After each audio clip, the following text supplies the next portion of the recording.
Where is the best place to sell your sports cards? Typically I talk about buying cards and give those kind of tips, but today we're going the other direction. I'm going to give you pointers for how to sell them.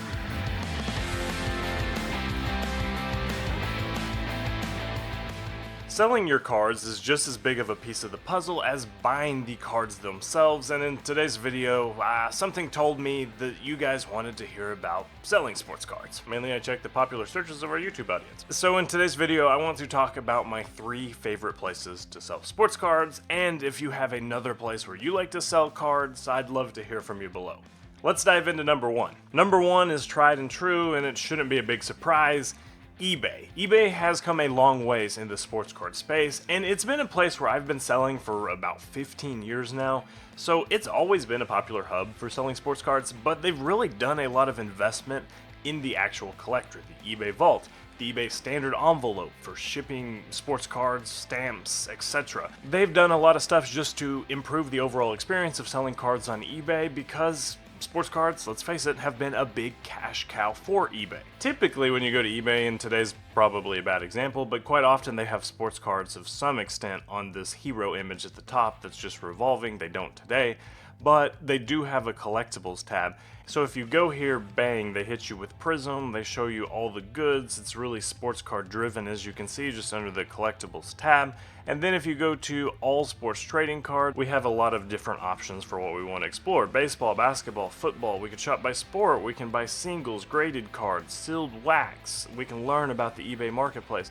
As you can see here, there's even supplies in here. As you can see, it is just every facet of collecting rolled into one, and it's really collector friendly. If I go to basketball cards, just basketball alone on eBay, there are almost 9 million results listed right now as basketball singles. That is astounding. So what are the positives of eBay? For one, it's just a lot of foot traffic. Imagine being a street vendor set up in New York City versus, I don't know, a small town in Oklahoma. Wouldn't know anything about that. If you're in New York City compared to a small town, there's so many more people walking by that could be potential customers. In the same way, that's how listing cards on eBay is. There is a huge audience out there waiting to potentially buy your cards. That said, there's a lot of competition on eBay too. If I'm listing a Prism Joe Burrow PSA 10 rookie, there's probably 1,000 of the same card out there, so there's a price war and it's just constant and ongoing. And the fees on eBay can get brutally annoying. You usually are looking at 10% to eBay, and then there's another 2 to 2.5% processing fee. So if you buy a card for $70, you flip it for $100. By the time you ship it and pay fees, there's not a whole lot of meat left on the bone. Number 2 is Facebook. There are a lot of groups, by brand, by sport, by card. I just typed in sports card selling trading groups, and this is the first thing that came up. I'm in quite a few of them. This is NBA basketball trading cards, buy, sell, trade, discuss. So you can see a lot of people posting their pictures. They have their Wemby Prism rookies saying buy these, and then a lot of times on Facebook they coin them 127, so basically you're putting your name and the date. Each group has different rules, so if you're joining a group, be sure to read the instructions to make sure you're not violating their terms. There's a lot of different things. Some groups will be discussion only, don't try to sell cards, or don't try to sell sealed wax, or whatever. Just make sure you're doing your due diligence before listing cards, and a lot of them will have moderators that will approve your post. When you do transactions here, I would always try to do a goods and service transaction, whether that's PayPal or Cash App or Venmo, something where it is a business transaction. There's going to be a fee there, but there's going to be a little bit less risk. And then if you're selling something high dollar or even buying something high dollar, be sure to get somebody to vouch for you in the group. Say, hey, I have never done a deal with this person, but I'm buying an $1,800 card. Will you get somebody to vouch for me? And that person will typically say, yeah. I'll tag 2 or 3 people and say, can you let them know that I'm trustworthy? Those 2 or 3 people will weigh in and say, it's good, he's a good guy to deal with.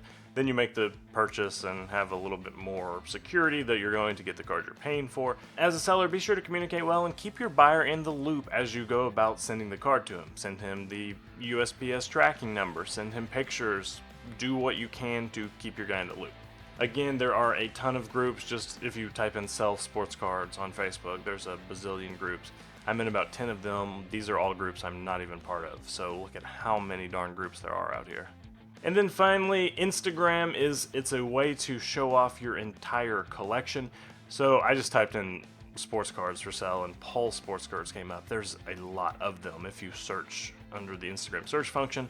It's a way to say, hey, here's all my cards. Some of them are just flexing your cards and what you own, but some of them are for sale, for trade. You can make your own Instagram page, have a picture of all your cards, and then you can share it with a link, basically kind of like sharing an eBay store, essentially. You can invite people to go through the cards you have pictures of, the cards that you have listed, and make an offer that way.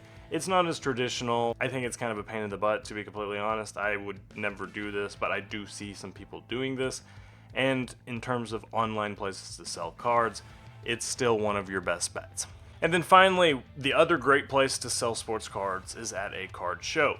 Typically, the downside there is you're paying for booth space, but if you're selling enough cards, particularly high dollar cards, that shouldn't be a big concern. At a card show, cash is king. There's a lot of cash transactions done there, so be prepared there.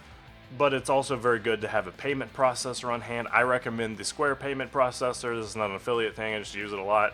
You can easily ring somebody up, customize amounts, and run a credit card purchase if possible. A lot of people there like to do PayPal or Cash App, Venmo, so have all of those accounts set up. Either way, if you're there, you have a good collection of cards and you want to do some deals, the haggling back and forth in person with a buyer is a lot of fun, and it's a good way to move a lot of cards over a reasonably short window of time. You can definitely have a lucrative weekend just by setting up at a card show. Thanks for watching this video. I hope it helped you learn something about selling your cards. Comment your card questions below and I will be happy to help. See you next time.